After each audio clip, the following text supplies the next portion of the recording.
বাংলাদেশে mobile internet 4G network কবে দেবে এই বিষয়ে কিন্তু অনেকজন অবগত না।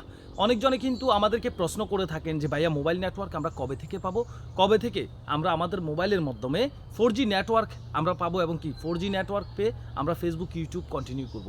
আসলে একটা কথা কি 4G নেটওয়ার্কটা কিন্তু আসলে দেওয়ার সিদ্ধান্ত হয়েছে যে রবিবার অথবা সোমবারে আপনারা মোবাইল ইন্টারনেট 4G নেটওয়ার্ক পেতে পারেন। তবে ইতিমধ্যে কিন্তু আপনারা একটা জিনিস অবগত আছেন যে ব্রডব্যান্ডের যে লাইনটা মানে ওয়াইফাই লাইনটা যেটা ব্রডব্যান্ডের লাইন সেটা চালু করা হয়েছে। যদিও চালু করা হয় সেখানে কিন্তু হোয়াটসঅ্যাপ কিন্তু ঠিকঠাকভাবে চালানো যাচ্ছে না। ইমো যদিও চালানো যাচ্ছে, ইউটিউব যদিও চালানো যাচ্ছে, কিন্তু নেট একদম স্লো। যেটা মানে আপনার যে জিনিসটা আপনি 2 মিনিটের মধ্যে দেখে ফেলার কথা বা 2 মিনিটের মধ্যে ডাউনলোড করার কথা সেই জিনিসটা আপনার 20 মিনিট লাগতেছে আপনার ভিডিওটি ডাউনলোড করতে। বা একটা ভিডিও দেখছেন আপনি 2 সেকেন্ড পরে কিন্তু ভিডিওটা আটকে যাচ্ছে, চার্জিং ঘুরছে, এর পরবর্তীতে অনেক সময় ধরে দেখে তারপর ভিডিওগুলো দেখতে হয়। তো এই যে এই জিনিসটা এখন যে তারা বলছে যে রবি সোমবারের মধ্যে মোবাইল নেটওয়ার্ক বা 4G নেটওয়ার্ক দেবে, সেখানে কতটুকু নেট ক্যাপাসিটি থাকবে, নেটের স্পিড কতটুকু থাকবে সেটা প্রশ্নের বিষয়। তো এখানে কিন্তু ইতিমধ্যে আমাদের বাংলাদেশের ডাক ও টেলিযোগাযোগ মন্ত্রী কিন্তু একটা বিষয় ক্লিয়ার করেছেন যে ফেসবুক এবং টিকটক কিন্তু বাংলাদেশ সাইবার সাইডে ব্লক থাকবে এবং কি অলরেডি কিন্তু ব্লক আছে। আমরা বাংলাদেশি যারা আছি তারা কিন্তু কোনোভাবেই ফেসবুকে ঢুকতে পারছি না বা টিকটকে আমরা ঢুকতে পারছি না। তো একটা বিষয় আরেকটা কথা বলে থাকি, অনেকজনে কিন্তু বিপিএনে আপনারা ফেসবুক এবং টিকটক ফেসবুক লগ ইন করে চালানোর চেষ্টা করতেছেন। এটা আপনার জন্য কতটা ক্ষতিকর সেই বিষয়ে পরবর্তী একটা ভিডিওতে কিন্তু আমি ক্লিয়ার করে দেবো যে ফেসবুক বিপিএনে চালালে কী ক্ষতি এবং কোন ভালো সাইড হবে এবং আপনার জন্য কতটুকু ক্ষতি হতে পারে এবং কী সত্য আপনাকে মানতে হতে পারে সেই বিষয়ে নেক্সট ভিডিওতে ভিপিএন দিয়ে ফেসবুক চালালে কী সমস্যা হতে পারে বা কী সুবিধাও পেতে পারেন সে বিষয়ে ক্লিয়ার করবো। আসুন আমরা বর্তমানে যে বিষয়টা নিয়ে কথা বলছি সেই বিষয়টা নিয়ে জেনে নিই। তো এখন ফেসবুক এবং টিকটক সাইট কিন্তু বাংলাদেশে ব্লক আছে। কেন ব্লক আছে? ব্লক আছে এই কারণে তারা বলছে যে ফেসবুক প্ল্যাটফর্মের মাধ্যমে, ফেসবুক কিন্তু বাংলাদেশের একটি গণমাধ্যম মানে একটা অন্যতম একটি প্ল্যাটফর্ম, যে প্ল্যাটফর্ম ছাড়া মানুষ কিন্তু আসলে চলতে পারে না বা দেশের বিভিন্ন খবরাখবর কিন্তু জানতে পারে না। তো সেই ফেসবুক প্ল্যাটফর্মটাই কিন্তু আসলে তারা ব্লক করে রেখেছেন সাইবার সাইডে। তো এই ফেসবুক তারা বলতেছে যে তারা ফেসবুক এবং টিকটকের কাছে চিঠি দেবে, তাদের চিঠি পেয়ে ফেসবুক এবং টিকটক তাদের কর্মকর্তারা বাংলাদেশে আসবে, তাদের সাথে আলাপ করবে, আলাপ আলোচনার মাধ্যমে যদি বাংলাদেশের কিছু নিয়মকানুন থাকবে সেই নিয়মকানুন তারা মানতে পারে তাহলে বাংলাদেশে ফেসবুক তারা চালাতে দেবে, আর না হলে বাকিটা তারা আলোচনা সাপেক্ষে জানাবে।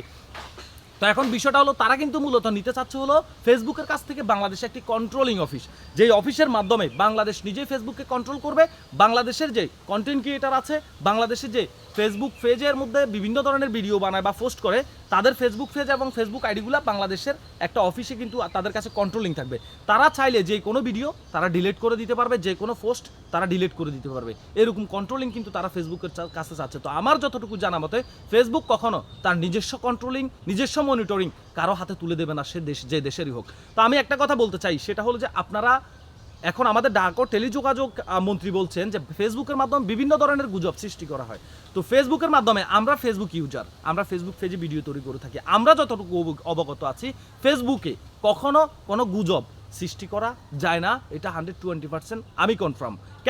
কেননা আমি একটা কথা বলি, অনেক নিউজ করেছি, নিউজের মাধ্যমে ঠিকানা ভুল হওয়ার কারণে ফেসবুক সরাসরি ভিডিওতে ইস্যু ধরেছে, ফ্ল্যাগেট ধরেছে, তারা সরাসরি বলছে ফেক নিউজ, ভিডিওটি ডিলিট করে নতুন করে আবার ঠিকানাটা অ্যাকুরেট করে দিতে হচ্ছে। ফেসবুক নিজে প্রত্যেকটা ফেসবুক ইউজারের ভিডিওর প্রত্যেকটা কথা, প্রত্যেকটা ভাষা এবং কি প্রত্যেকটা সেকেন্ডের ভিডিও তারা রোবোটিং চেকের মাধ্যমে টেনে দেখে যে এখানে সহিংসতামূলক কোনো কিছু আছে কিনা, এখানে ভায়োলেশনযুক্ত কোনো কিছু আছে কিনা, এই নিউজটা ফেক কিনা, যে বিষয়টা নিয়ে কথা বলছে এটা দেশের ভাবমূর্তি নষ্ট হতে পারে কিনা, এটা কারো বিরুদ্ধে কিনা। তো আসলে এটা ফেসবুক দেখে তার পরবর্তীতে ফেসবুক কিন্তু যেটা রাখার সেটা রাখে এবং যেটা না রাখার সেটা ডিলিট করে দেয়। তো এখন তাদের কথা হচ্ছে মূলত যে কি, আমি ক্লিয়ার ভাষায় বলতে চাই, এখানে কোনো রাজনৈতিক সহিংসতা নিয়ে আমি কোনো কথা বলছি না, এখানে আমি কোনো রাজনৈতিক দলের হয়ে কথা বলছি না। তারা চাচ্ছে মূলত তাদের বিষয়ে কোনো কথা ফেসবুকে বলা যাবে না, সরকারের বিপক্ষে কোনো কথা বলা যাবে না, তারা অন্যায় করুক ন্যায় করুক এই বিষয়ে কোনো কথা বলা যাবে না, যদি কথা বলা হয় সে ভিডিও ডিলিট করে দিতে হবে। তো আমি একটা কথা বলতে পারি, যারা ফেক নিউজ তৈরি করে, যারা ফেক গুজব সৃষ্টি করে, আপনারা তাদেরকে চিহ্নিত করে গ্রেপ্তার করে আইনের আওতায় নিয়ে আসেন, তাদেরকে সাজার আওতায় নিয়ে আসেন। ফেসবুক বন্ধ করে রেখে এই যে আমরা যারা ফেসবুক ইউজার, যারা আমরা 2-4 টাকা কামিয়ে নিজেরা চলতে পারি বা নিজের জীবিকা নির্বাহ করি, পরিবার নিয়ে চলি, আমরা এই মানুষগুলো আজকে 10 দিন ক্ষতিগ্রস্ত।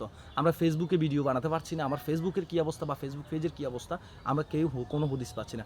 তো সবাই ভালো থাকবেন, সুস্থ থাকবেন, আল্লাহ হাফেজ। আর যে বিষয়টা নিয়ে বলছি, আগামী রবি এবং সোমবার হয়তো বা গত 2 দিনের বা 3 দিনের মধ্যেই আপনারা মোবাইল নেটওয়ার্ক 4G নেটওয়ার্ক পেতে যাচ্ছেন। ভালো থাকবেন, সুস্থ থাকবেন, আল্লাহ হাফেজ এবং বিপিএনের মাধ্যমে ফেসবুক লগ ইন করে চালানো এটা কতটা ক্ষতি এবং কতটা ভালো সে বিষয় নিয়ে আগামী ভিডিওতে ক্লিয়ার করব।